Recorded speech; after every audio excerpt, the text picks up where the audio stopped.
And if you're going to win souls, you've got to love souls. In spite of their meanness, in spite of the way they look, in spite of everything, you've got to seek to bring souls to Jesus Christ because you love them, because Jesus loved them, and because Jesus died for them, and you're trying to bring them to the Son of God. Welcome back for another episode of Sandy Creek Stirrings, and I'm glad to have you with us for another episode on Thursday of Baptist History. Of course, we took a little break from that last week during Thanksgiving, and so looking forward to another great episode today here in continuing our Baptist History series, and looking forward to that. We're going to have a great time. Now, just a short review today before we get into our episode.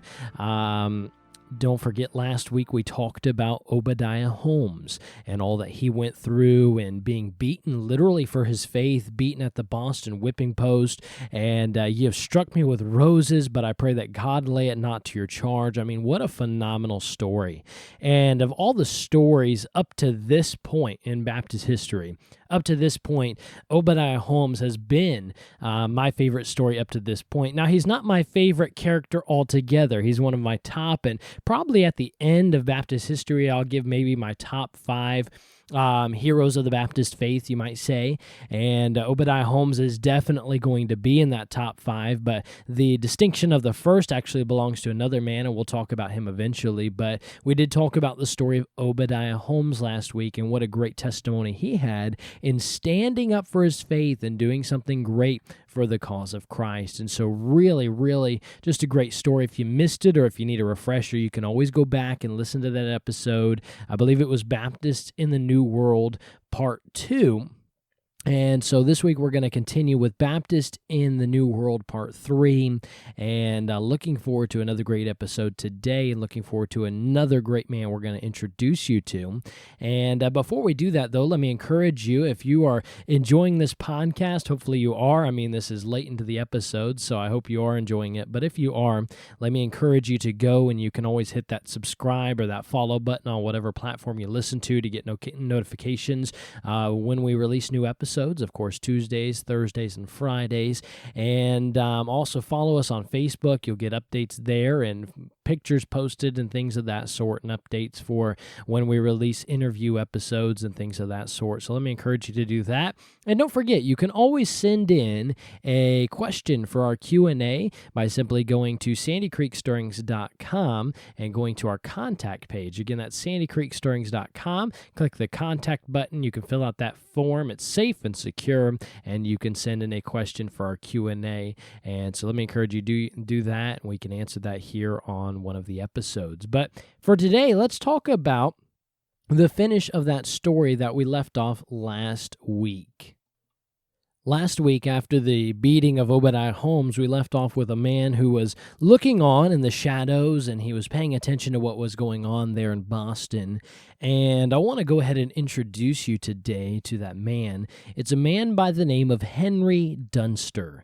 Henry Dunster, D-U-N-S-T-E-R, Henry Dunster. And so he stood in the shadows watching the beating of Obadiah Holmes, and God really got a hold of his heart and simply would not let go. And so he made his way that day back through the streets of Boston, back to his home on the grounds of Harvard University.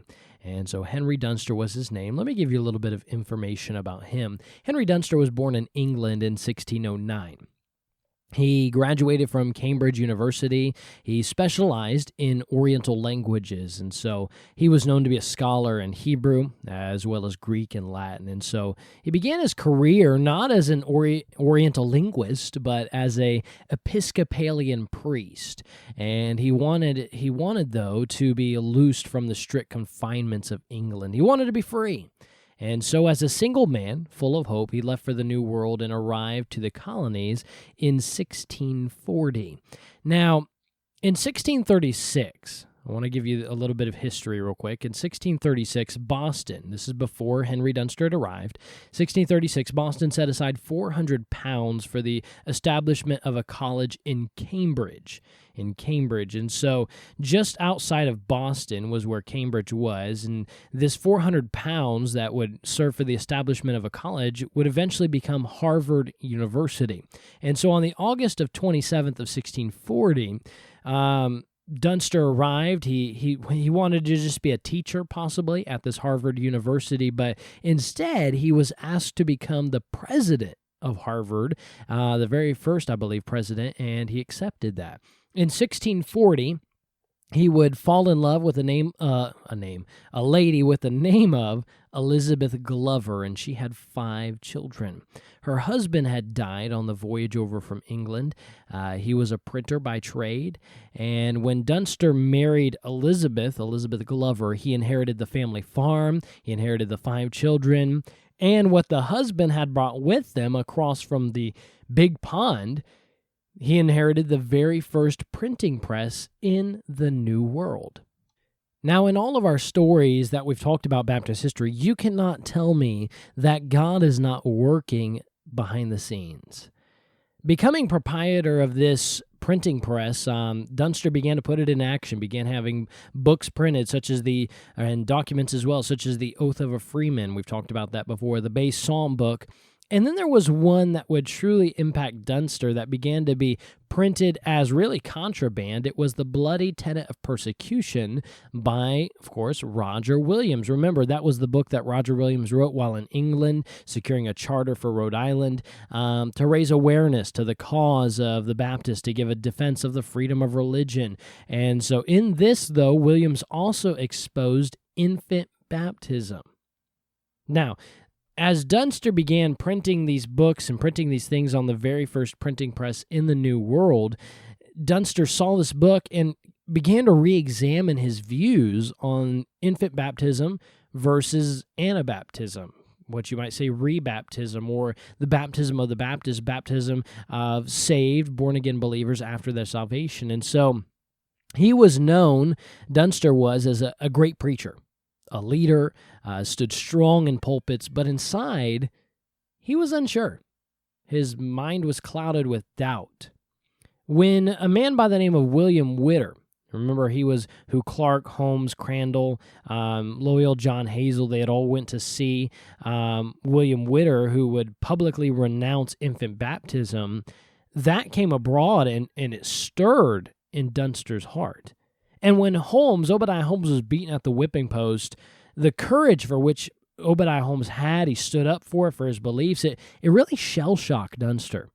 And he walked away from the beating that day in 1651. He went to his home, he opened his Bible. By the way, it would have been a King James Bible. They began flowing into the New World in 1630, becoming a standard, and he began to examine the cause.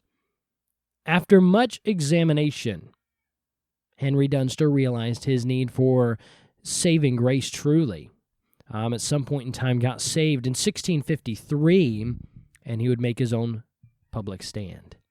Now, from the beginning of this series, we've always said that the key for somebody beginning to examine the Bible, the key to it is just sitting down and examining it for themselves. By the way, if you're of a different religion, that is the worst thing you can do, is sit down, at least to keep your religion intact as far as your denomination and all that, is to sit down and read the Bible for yourself, because you won't stay the same. You won't be who you are. I'm just being frank. I'm not trying to be biased or anything, but the most biblical religion, I don't even like using that term necessarily, religion or denomination or whatever, is the Baptist. That's the closest to the Bible. If there was one closer, I would be that.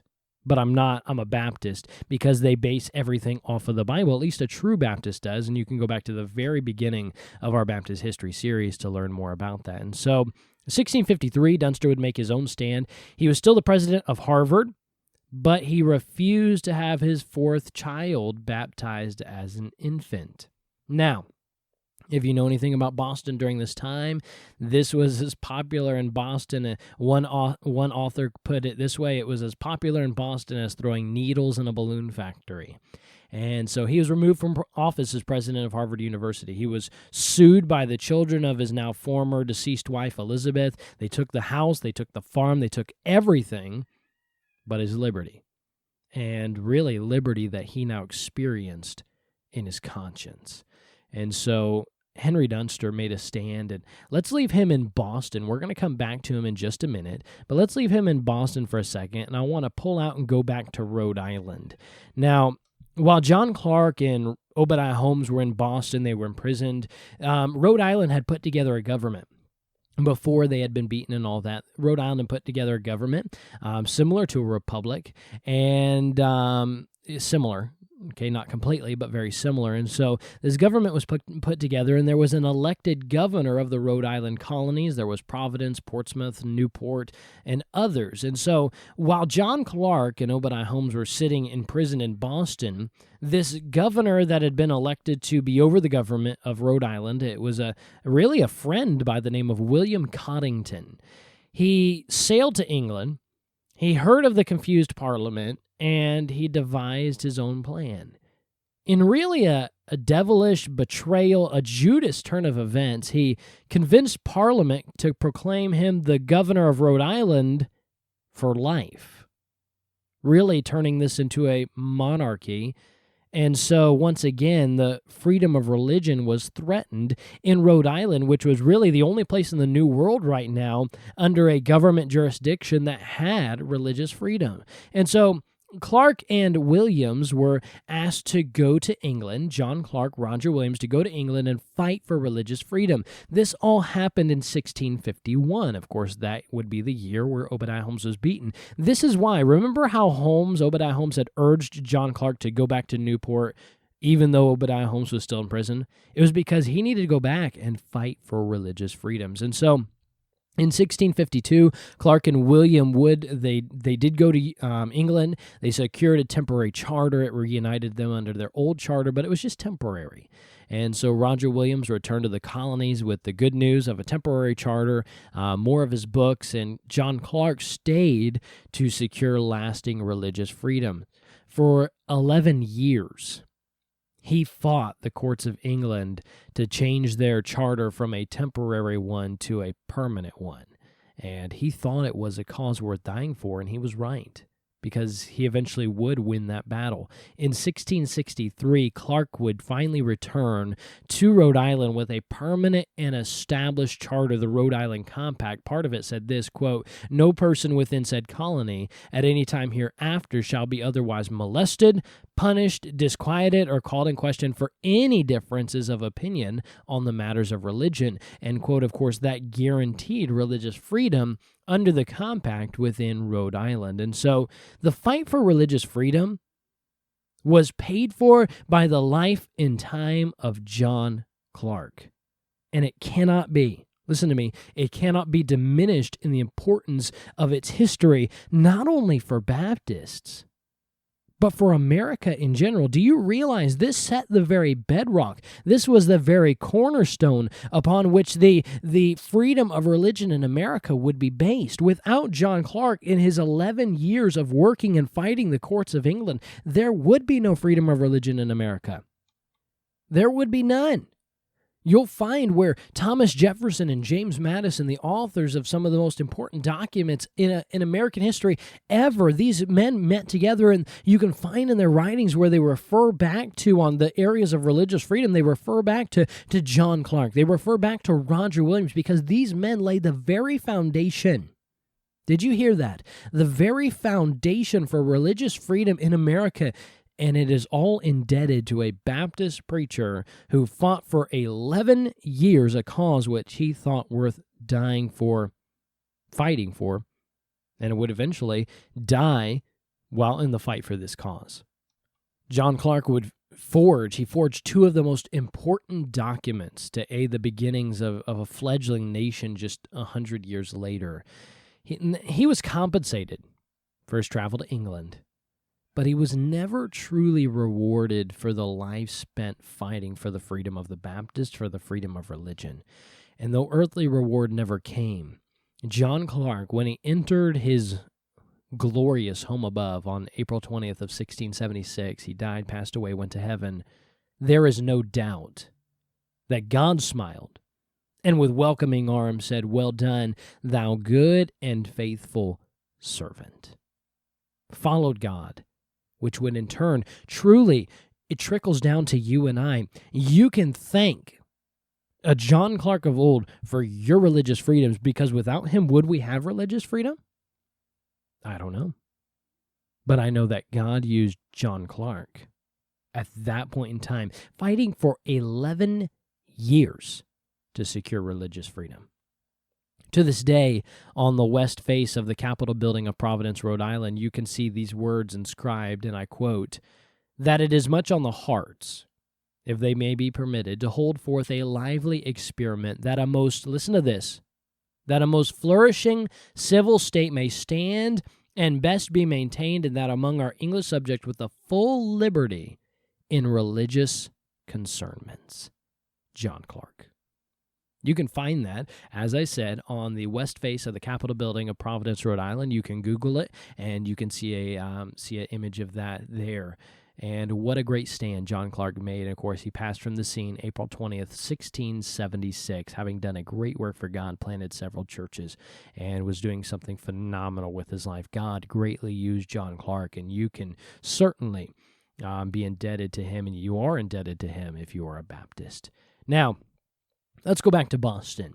Go back to Henry Dunster. He is removed from his position at Harvard. He faced even more punishment, and so Dunster decided, let's get out while the going's good. He moved to Plymouth Colony, away from Massachusetts Bay Colony to the Plymouth Colony.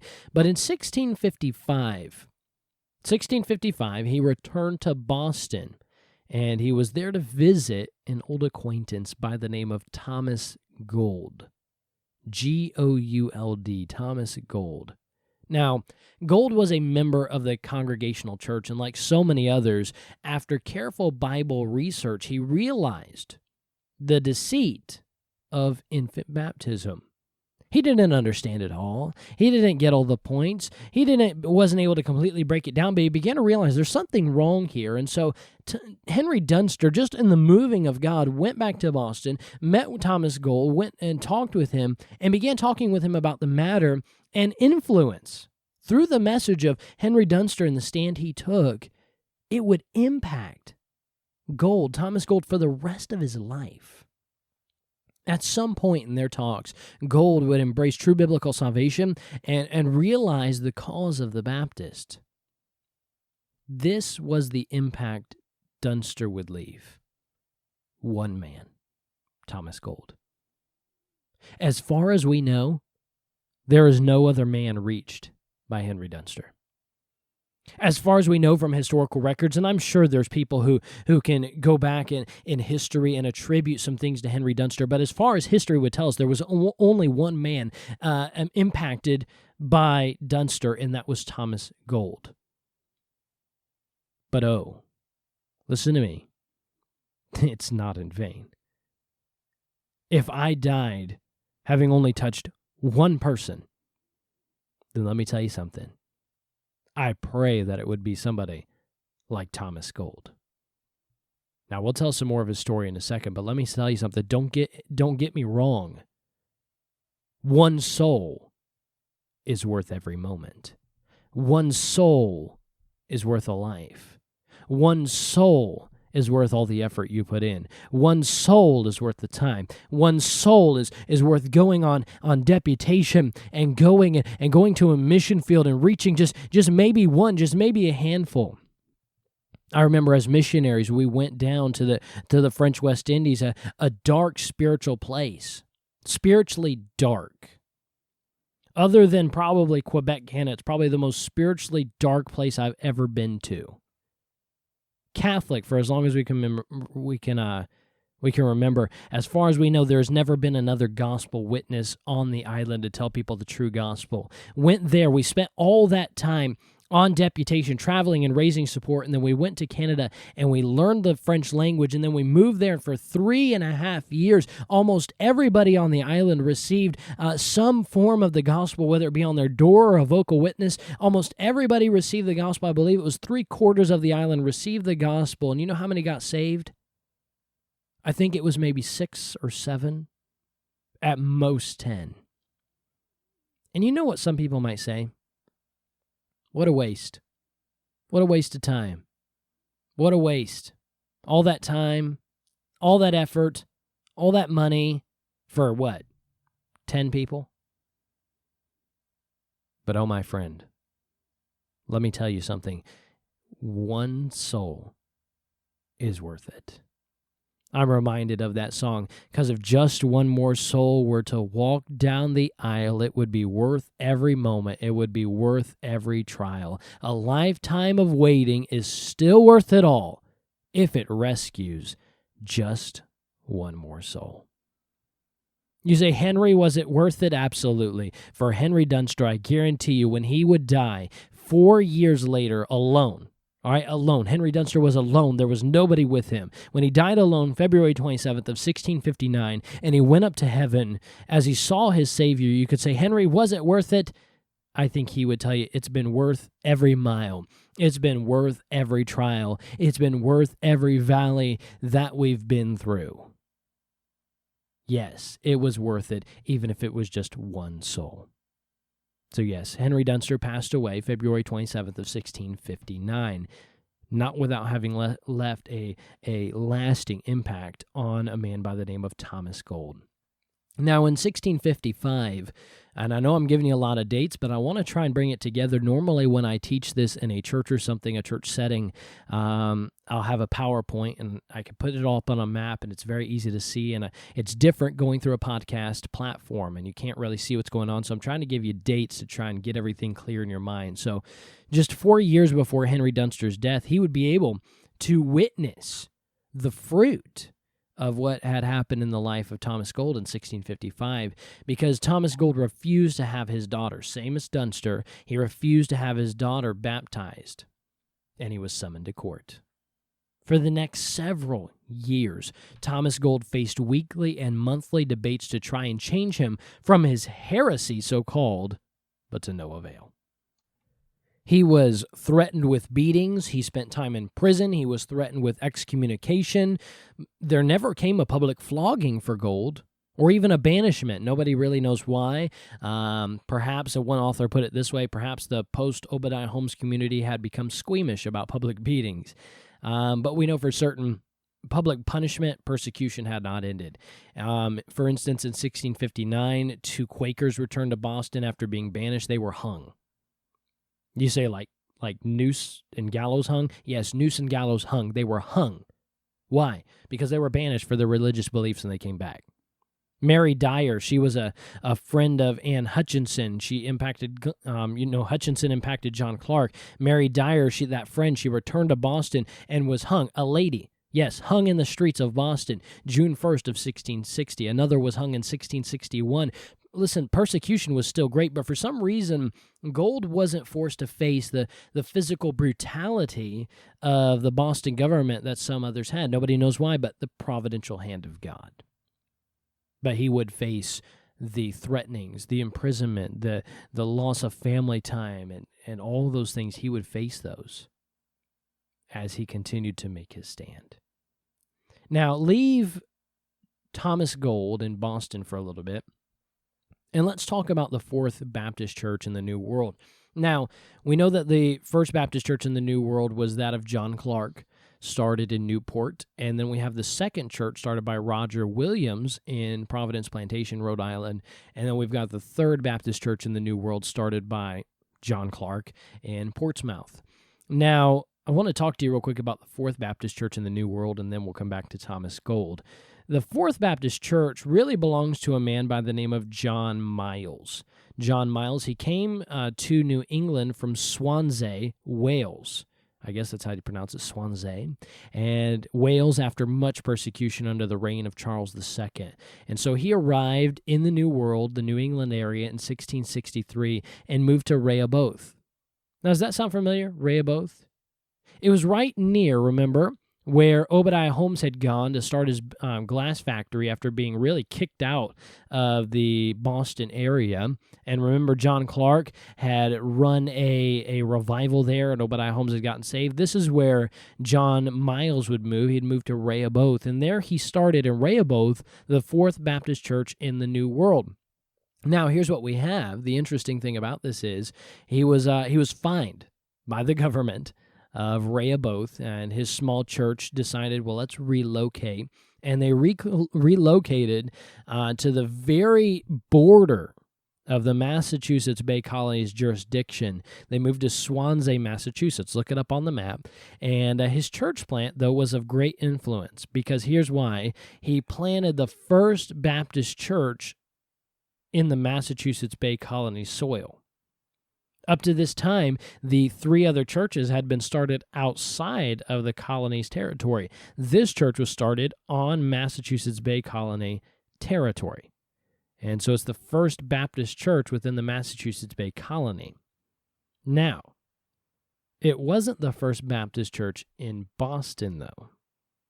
That distinction would belong to somebody else. It seemed impossible that somebody could plant a church in Boston, especially during this time period with everything going on.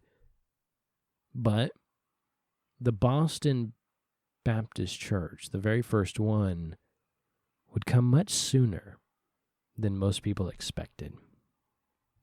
Thomas Gould was still in Boston, still standing on his beliefs, but maybe was growing a little weary. Wouldn't you, after several years of just fighting, just to practice how you worship God in your own way? Two men would arrive, really a hand of encouragement to Thomas Gould. Two men, they were Baptists from England. They were on fire for God. One was a man by the name of William Turner. He was, in fact, a war hero from Old England. And then a man by the name of Robert Lambert. They arrived in Boston in 1663, and they immediately joined ranks with Thomas Gould. And so a small group of Boston Baptists began meeting in secrecy in Charleston, not far away from Boston. Gould led them, and Turner and Lambert would hold up his hands, almost as Aaron and Hur would do for Moses. And when they were found out, Gould was once again called to court on November 18th of 1663. Surprisingly, he was just simply ordered, don't do it again, and he was released. Now, this would indicate, in this historical time period, this would indicate that the hearts of Boston, they were softening. There was sympathy for the baptized believers. It was gaining momentum with joy on their heart and fortitude of spirit. On May 28th of 1665, a courageous group of Baptists stepped up to the plate, shouted, "Play ball," for all to hear, when they officially began the very first Baptist church in Boston. Yes, May 28th, 1665. The three men who led the way: Thomas Gould, William Turner, Robert Lambert. Thomas Gould, pastor, First Baptist Church in Boston. Hey, Henry, was it worth it? Hey, Henry Dunster, you stood and made that stand. You got kicked out of Harvard, kicked out of the colonies. All those things happened. You died alone. Was it worth it? All because of one man? Oh, can you see the tears running down Henry Dunster's face? It was worth it all. Nonetheless, the fight against the Baptist was not over. Gould was dragged back to court. Constables were sent to disrupt the services, and truly the fight was on. October 11th, 1665, the law was passed again against this little congregation, and it said, quote, "This court doth account themselves bound to God as truth in his churches here planted, to bear their testimony, and doth therefore sentence the said Thomas Gould, William Turner, to be disfranchised." And, of course, some other people were listed, but they were all to be disfranchised. Now, what does that mean? What's it mean to be disfranchised? Well, if you were disfranchised, the guilty party, whoever was disfranchised, they were not allowed to buy or sell in the markets of the colony. Does that sound familiar? That sounds a little familiar to me, not because of an old event, but because of a future event. Remember, the Antichrist will issue the same policy against people who would not take the mark of the beast. Against Christians, he'll issue the same policy. They're not allowed to buy and sell. You'll find that in Revelation 13:17. Yes, this has happened before. It'll happen again. But you'll find all the same, the Baptist congregation continued to meet. They weren't going to let that stop them. In April of 1666, the courts marched in. They placed Gould and the other leading men in prison. With their leaders in prison, the congregation had a difficult decision to make. Either they could all be imprisoned and the entire church would be over, basically, or they could relocate for now and have their leaders meet them at a later time. And so the church decided, let's move. They moved outside of the Boston little bay area, the little Boston harbor. They moved themselves out to a little island in that harbor called Noodles Island.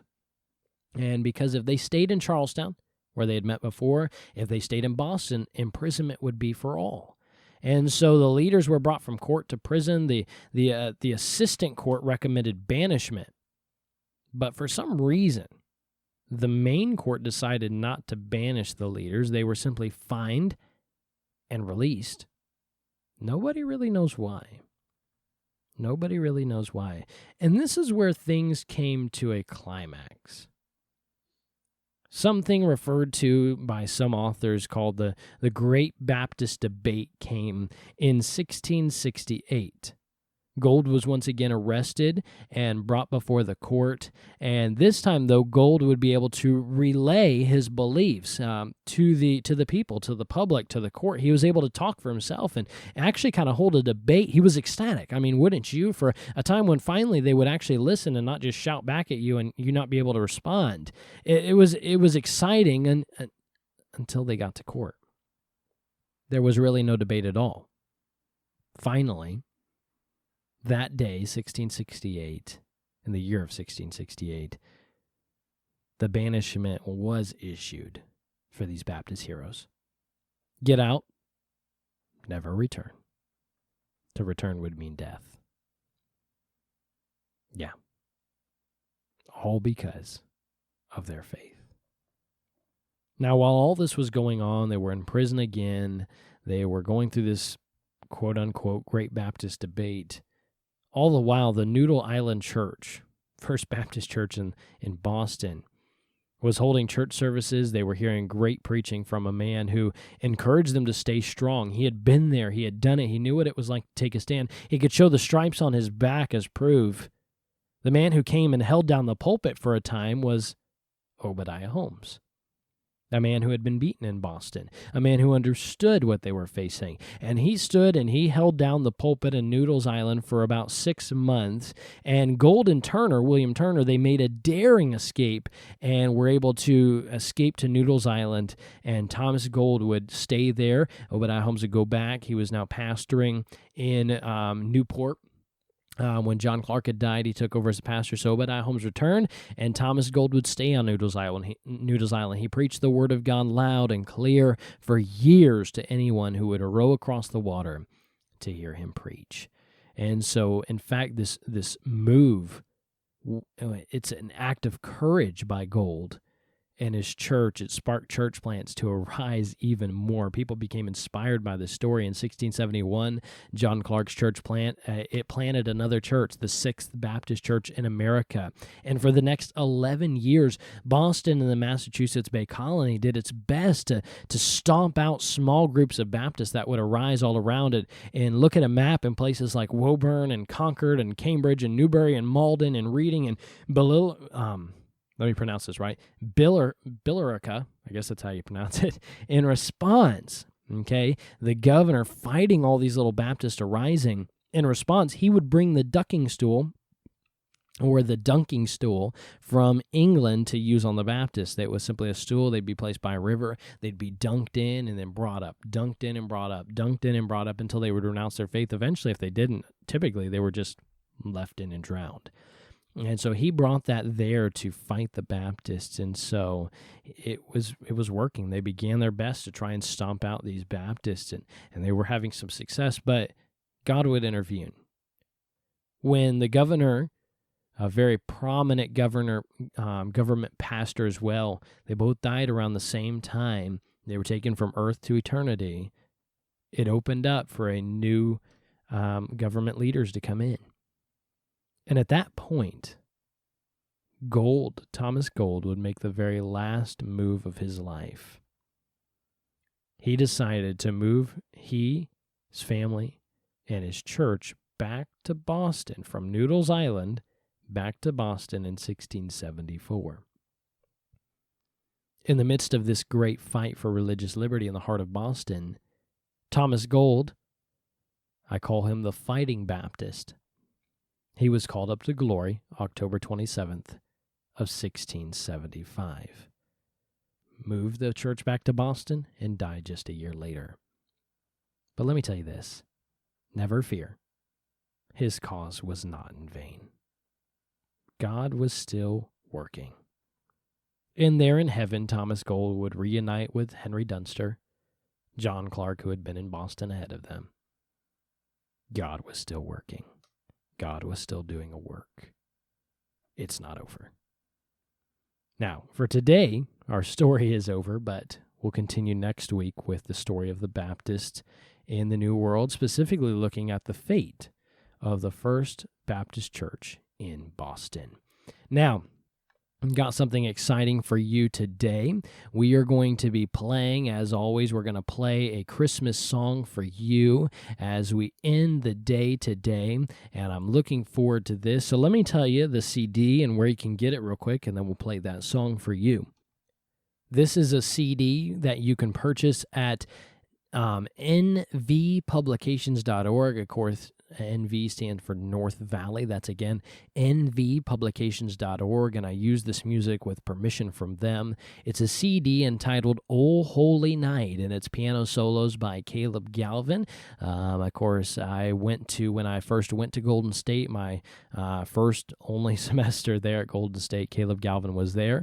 Don't know if he'd remember me or not, but I remember him because his piano playing was phenomenal, and he would play for chapel every now and then and loved his piano playing. And so when I saw this CD, I thought, wow, I got to order it for my collection alone. And so great CD. Let me encourage you, go to nvpublications.org and you can purchase that CD, "O Holy Night," piano solos by Caleb Galvin. And today we're going to play for you. It's two songs really in one. It starts off with "Away in a Manger," and then goes to "Silent Night." And so I hope you enjoy those songs. If you do, let me encourage you, you can go to that nvpublications.org and purchase that CD. There will be a link in the show notes for you to be able to purchase that CD, and it'd be great to add to your Christmas collection. And so let me encourage you to do that. And so I play for you today, "Away in a Manger," "Silent Night." And from here, at Sandy Creek Stirrings, we do wish you a Merry Christmas as we continue the Christmas season. Merry Christmas to you. And until our next episode, keep looking up and keep stirred up for the cause of Christ.